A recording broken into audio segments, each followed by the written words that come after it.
बिस्मिल्लाहिर्रहमानिर्रहीम। नहमदुहु व नुसल्ली अला रसूलिहिल करीम अम्मा बाद फ़ाऊज़ु बिल्लाहि मिनश शैतानिर रजीम बिस्मिल्लाहिर रहमानिर रहीम। मैं हूं प्रोफेसर हकीम साख सुल्तान और अपने यूट्यूब चैनल से आपको खुशामदीद कहता हूं। दोस्तों, आज हमारा टॉपिक है नाक की एलर्जी, जिससे आप एलर्जिक राइनाइटिस कहते हैं। इसे स्नीजिंग और छींके आना भी कहते हैं। दोस्तों, आज हम बात करेंगे तिब्ब यूनानी की उस बेहतरीन दवा के बारे में जो कि इस मर्ज़ का मुकम्मल इलाज है। हकीकत में इसके अलावा बाकी जितने भी तरीके इलाज हैं वो सिर्फ एलर्जी का इलाज करते हैं, और मरीज़ कभी तो इसकी वैक्सीनेशन करवाता है और कभी सारी ज़िंदगी एंटी एलर्जी अद्वियात इस्तेमाल करता है, लेकिन ये मर्ज़ किसी तौर पे वो ख़त्म नहीं होता बल्कि बढ़ता चला जाता है। आज मैं तिब्ब यूनानी के उस मायानाज़ नुस्खे के बारे में आपको बताऊँगा जो साहब 35 साल से मैं इस्तेमाल कर रहा हूँ, और मैंने हज़ारों मरीज़ों पे इस्तेमाल करवाया और अल्हम्दुलिल्लाह मुझे कभी भी इसमें नाकामी नहीं हुई। जिन लोगों ने इसे मुकम्मल तरीके से और मेरे बताए हुए जो मुकम्मल कोर्स को उन्होंने इस्तेमाल किया, वो 3 महीने से 4 माह के अंदर मुस्तकिल तौर पे ठीक हो गए, चाहे ये 10 साल या 20 साल की पुरानी ही मर्ज़ क्यों नहीं थी।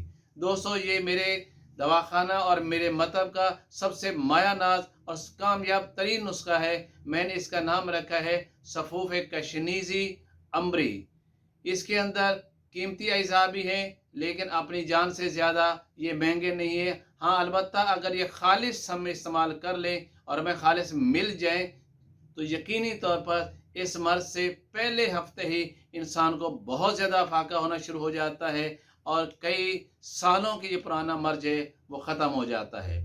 तो दोस्तों, जब आप मेरी इस वीडियो को सुनेंगे तो आखिर में मैं इसके बारे में मुकम्मल तफसील भी बताऊंगा कि आप इसे घर में खुद कैसे बना सकते हैं और इस तकलीफ़ दे जो एलर्जिक रिनाइटिस है उससे किस तरह मुकम्मल तौर पर निजात हासिल कर सकते हैं।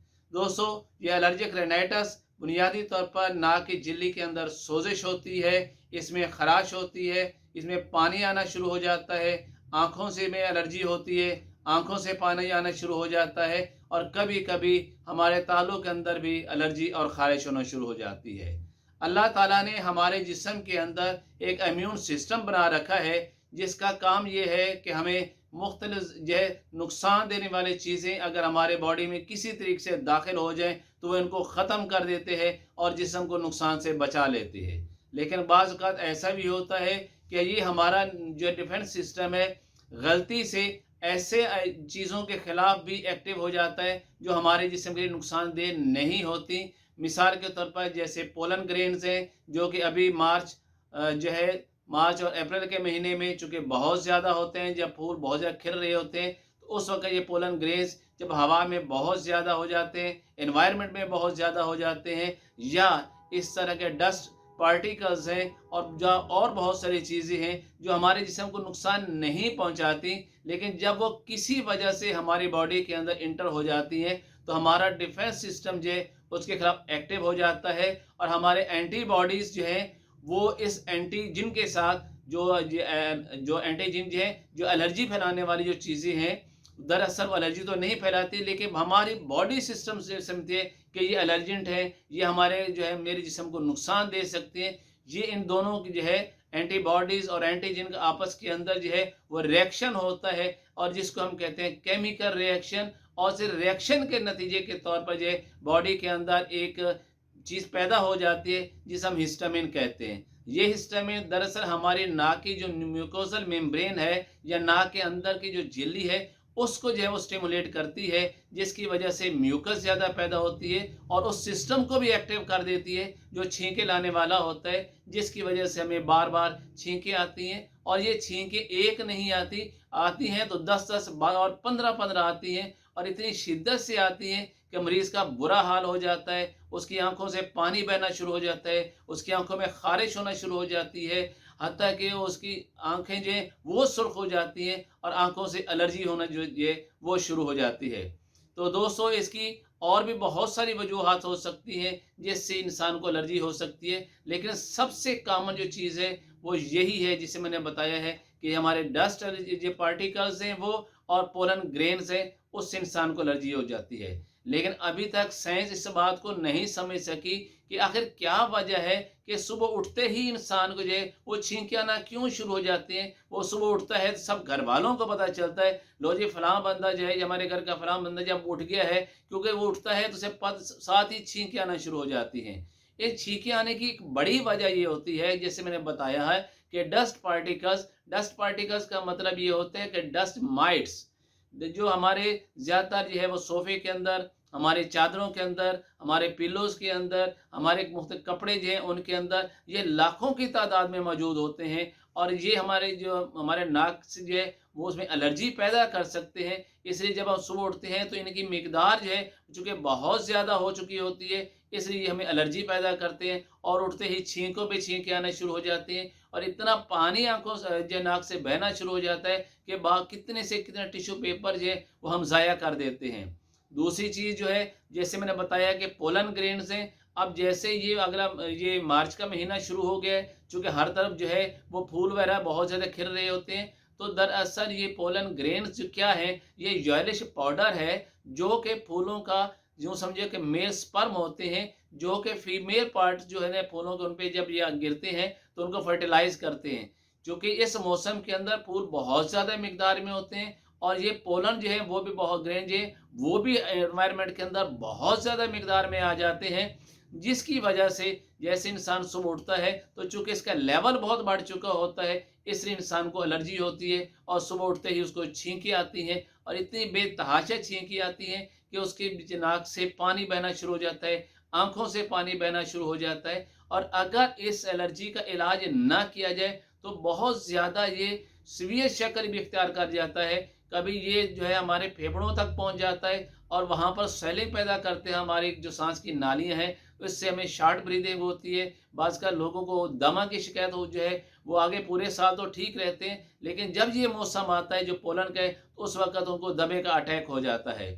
इसके अलावा अगर इसका और मज़ीद इलाज ना किया जाए तो ये हमारे नाक की झिल्लियों के अंदर सोजिश पैदा करके नाक में पोलिप्स पैदा कर देता है, जिसकी वजह से नाक ब्लॉक हो जाता है। इंसान को गले के अंदर जो है वो रेशा गिरता है और दिन में बार बार इंसान को ये रेशा साफ करना पड़ता है। सुबह जब इंसान उठता है तो उसे जहाँ छींकी आती है वहाँ पर उसका गला बुरी तरह रेशे से भरा होता है, जिसे बड़ी मुश्किल से खांसी के साथ उसे खारिज करना पड़ता है। इसी तरह इसका अगर इलाज ना हो तो ये साइनोसाइटिस की प्रॉब्लम पैदा कर देता है, जिसकी वजह से हमारे जो है नाक के इर्द गिर्द के जो साइनसेस हैं और हमारे जो यहाँ पर होते हैं फ्रंटल साइनस है वो उसके अंदर भी इन्फेक्शन हो जाती है और उसके अंदर रेशे जो वो जम जाता है, जिसकी वजह से हर वक्त इंसान को सर दर्द की शिकायत शुरू हो जाती है। अगर वो नमाज पढ़ता है, रुकू सजूद करता है तो ऐसे लगता है जिसका सर जो है वो 2 मन का वजनी हो गया और शदीद सर दर्द की शिकायत होती है। यही इन्फेक्शन का इलाज ना हो तो ये हमारे कानों की तरफ चली जाती है, जिसकी वजह से हमारे कान भी ब्लॉक हो जाते हैं। तो दोस्तों अब इसका बड़ा ही कामयाब तरीन इलाज मैं आपको बताता हूँ, जो कि मैंने 35 साल से हज़ारों मरीजों पे जो है वो कामयाब किया। जिन लोगों ने पहले पोलिप्स का इलाज करवा चुके, जो साइनस के लिए कई कई साल बेचारे जो है वो डस्ट एलर्जी और कोई इसको पोलन एलर्जी कह रहा था, जिसे हम एलर्जिक राइनाइटिस कहते हैं, जिसे हम छींकें आना कह रहे हैं, स्नीजिंग आना कहते हैं, उसकी वैक्सीनेशन करवा करवा के थक गए, लेकिन उनको ये ठीक नहीं हुआ था। इस तरह उनके नाक के जो पोलिप्स हैं, नाक के खदूद हैं, वो बढ़ गए। 3-3 4-4 ऑपरेट उन लोगों ने करवाए, वो दोबारा फिर जब वो डेवलप हो जाते थे और वो बेचारे ज़िंदगी जो है वो अजीरन हो चुकी थी, वो बहुत ही परेशानी की हालत में थे। जब उनको मैंने अपना ये सफूज इस्तेमाल करवाया, उन लोगों ने पूरे परहेज़ के साथ 4 माह तक जब ये दवाई इस्तेमाल की तो अल्हम्दुलिल्लाह अल्हम्दुलिल्लाह वो ज़िंदगी भर के ठीक हो गए। जिन लोगों ने 10 साल पहले भी मुझसे इलाज करवाया, आज भी वो बिल्कुल सही है और दोबारा उन्हें कभी ये तकलीफ भी नहीं हुई। ये बनाना भी बड़ा आसान है, आप लोग आराम से घर में बना सकते हैं, लेकिन दोस्तों शर्त ये है कि आपकी चीज़ें जो आप इसमें लेनी है वो खालिस होनी चाहिए, क्योंकि 2 चीज़ें इसके अंदर थोड़ी सी महंगी हैं। क्योंकि असल में ये बीमारी जिसे मैं समझ रहा हूँ, ये हमारे नाक के अंदर जो हमारे नर्व्स होते हैं, जो आसाब होते हैं, उनके अंदर सोजिश वाक़या हो जाती है। इसलिए जैसे ही ये पोलन, जैसे ही ये डस्ट माइट या जैसे ही कोई तेज़ खुशबू इंसान के नाक के अंदर जाती है तो ये नर्व जो है उनके अंदर इरिटेशन हो जाती है, उनके अंदर अजीब सी खराश होना शुरू हो जाती है, जिसके नतीजे के तौर पे हमारा इम्यून सिस्टम जो एक्टिव हो जाता है और वो हिस्टामीन पैदा कर देता है। वो हिस्टामीन जो है वो हमारे जो है नाक की झिल्लियों के अंदर वो बहुत सारे म्यूकस पैदा करते हैं, और उस म्यूकस के साथ ही हमारा छींके लाने वाला जो सिस्टम हो वो एक्टिव होता है, और बार बार छींके आती हैं ताकि ये पोलन्स, ये डस्ट ग्रेन्स हमारे नाक से खारिज हो जाए। लेकिन ये चूंकि नहीं हो सकते, इसलिए मरीज बेचारा बारहा कई सालों से जो इलाज एंटी एलर्जी दवाइयाँ खा खा के थक जाता है, वो बेचारा ठीक नहीं होता। तो नुस्खा आप नोट कर लीजिएगा, आपके सामने नुस्खा आ भी रहा है। उसमें है कि पोस हरड़, यानी हरड़ जो है वो आपने लेनी है, उसे कूटना है, उसका सिर ऊपर से छिलका उतारना है, उसके अंदर जो गुठली होती है वो आपने फेंक देनी है। इस तरह आंवला लेना है, उसका भी आपने छिलका उतार के इस्तेमाल करना है और गुठली फेंक देनी है। आंवला जो है वो लेना है, तो उसके अंदर भी जो गुठलियाँ होती हैं वो फेंक देनी है। तो ये तीनों चीज़ें जो आपने अलग अलग पाउडर कर लेनी है। ये तीनों चीज़ें 50-50 ग्राम होने चाहिए। चौथी चीज़ ये वो हरड़ स्याह है, जिसे हम जंगली हरड़ भी कहते हैं। ये कूटने में बहुत सख्त होती है। दोस्तों ऐसे करना है कि एक फ्राई पैन के अंदर थोड़ा सा जैतून का तेल, या आपने जो है बादाम रोगन जो है वो खालिश हो, वो आपने डाल के इसको हल्का सा फ्राई करना है कि ये फूल जाएंगी, थोड़ी सी ब्राउन हो जाएंगी, फूलेंगी भी सही, जैसे चिप्स फूल जाती है ऐसे ये थोड़ी सी फूलेंगी। और उसको वहाँ से निकाल के फ्राई पैन से जल्दी जल्दी इसको कूट लीजिएगा, क्योंकि गरम गरम ये आसानी से कूटी जाती है। अगर इसको फ्राई किए बगैर कूटेंगे तो ये बहुत सख्त होती है, ऐसे पत्थर की तरह होता है, ये आपसे कूटी नहीं जाएगी। लेकिन जब आप फ्राई कर लेंगे, इसको कूटना बड़ा ही आसान हो जाएगा, और आराम से जो है ये बिल्कुल टालकम पाउडर की तरह पाउडर हो जाएगी। ये भी 50 ग्राम होनी चाहिए ये पाउडर जो है। और चौथी चीज़ जो है उसके अंदर धनिया खुश्क है, जिसे हम कशनीज कहते हैं।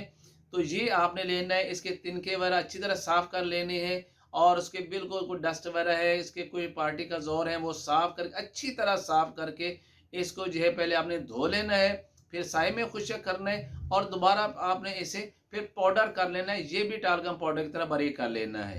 ये भी 50 ग्राम लेना है। यानी आपने पोस हरड़, पोस बहेड़ा, पोस आंवला, कशनीज और हलीला स्याह, जिसे हम काली हरड़ भी कहते हैं और जंगली हरड़ भी कहते हैं, ये चारों चीज़ें आपने 50-50 ग्राम लेनी है। इसके अंदर आपने 1 ग्राम जो है वो खालिश मुश्क या कसूरी जिसे कहते हैं वो आपने डालनी है, और उसका फाइन पाउडर बना लेना है। और 5 जो है 3 ग्राम इसके अंदर अंबर अशब, यानी जो खालिश अंबर होता है वो अंबर अशब, हम इसे अंबर अशब कहते हैं, वो 3 ग्राम वो भी आपने इसके अंदर पाउडर करके शामिल कर लेने, और इनको अच्छी तरह मिक्स करके एक टाइट जो है वो डब्बी है, वो शीशे की डब्बी जिसका ढक्कन बड़ा टाइट हो, उसके अंदर रखना है। क्योंकि ये अंबर और इसके अंदर जो कसूरी इसकी खुशबू है, अगर जैसे आप ढक्कन खोलेंगे वो ज़्यादा ज़ाया हो सकती है। इसके असरात को महफूज करने के लिए आपने अच्छी तरह टाइट जो है वो शीशी है उसके अंदर आपने इसे रखना है। और इसका तरीके इस्तेमाल ये है कि चाय वाली आधी चम्मच सुबह नाश्ते से आधा घंटा बाद, और चाय वाली आधी चम्मच रात खाना खाने के आधा घंटा बाद सादा पानी से लेनी है। आप सिर्फ 4 महीने ये दवाई इस्तेमाल करें, चाहे आपको 20 साल से क्यों छींकें नहीं आ रही। सुबह उठते ही आपका बुरा हाल होता है छींके कर करके, ज़रा सी धूल वगैरह आती है, जैसे आंधी चलती है आपको एलर्जी जो छींकें आना शुरू हो जाती हैं, धुएं की वजह से आपको छींकें आना शुरू हो जाती हैं। कोई परफ्यूम अगर आपने लगा लिया तो आपको बेतहाशा छींकें आना शुरू हो जाती हैं। इसके अलावा मॉर्निंग स्नीजिंग जैसे मैंने बताया है कि सुबह उठते ही आपको छींकें आना शुरू हो जाती हैं। तो अल्हम्दुलिल्लाह ये 4 महीने आप इस्तेमाल करेंगे तो ये मर्ज़ हमेशा के लिए ख़त्म हो जाएगा। दोस्तों, एलर्जी नाम की जिस्म के अंदर कोई पुर्जा नहीं है।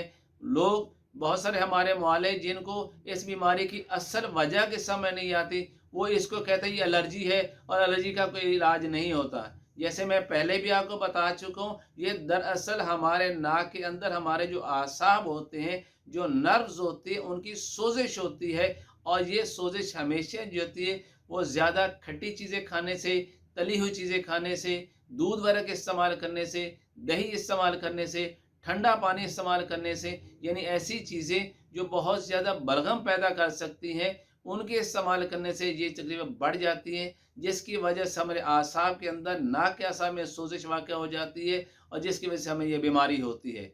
जब हम इसकी रूट काज़ का इलाज कर लेते हैं, और ये जो नुस्खा है दरअसल इस बीमारी की असल वजह यानी नाक के जो आसाब हैं उसकी सोजिश को जब ख़त्म कर देगा, तो फिर एलर्जी तो ख़त्म हो जाएगी। क्योंकि अगर डस्ट से एलर्जी होती, पोलन से एलर्जी होती, इस तरह स्मोक से एलर्जी होती, इस तरह जो है वो परफ्यूम से एलर्जी होती, तो फिर हर शख्स को होनी चाहिए थी, बाकी लोगों को नहीं होती। स्वीपर है उसको तो कभी एलर्जी नहीं हुई, इस तरह जो माली है जो हमेशा बाग में रहता है उसको एलर्जी क्यों नहीं हो जाती? फिर ये एलर्जी चंद लोगों को क्यों होती है? तो दरअसल इसकी बड़ी वजह जो मैं बार-बार आपसे बता रहा हूँ कि ये आपके नाक के अंदर जो नर्व्स होती हैं उनकी सोजिश होती है, और ये नुस्खा उस सोजिश को कमाल तरीके से उतार देता है और मुस्तकिल तौर पे उतारता है। और फिर इसके अंदर अंबर और मुश्क जो है वो आपके इम्यून सिस्टम को बेहतर करता है, आपके डिफेंस सिस्टम को बहुत ज़्यादा स्ट्रॉन्ग कर देता है, और इस तरीके से आपको हमेशा हमेशा के लिए इस मर्ज़ से निजात मिल जाती है। उम्मीद है आप ये नुस्खा बनाएँगे, आप अल्लाह ताला आपको शफ़ा देगा और मुझे अपनी दुआओं में याद रखेंगे। Professor Hakim Ishaq Sultan from Lahore.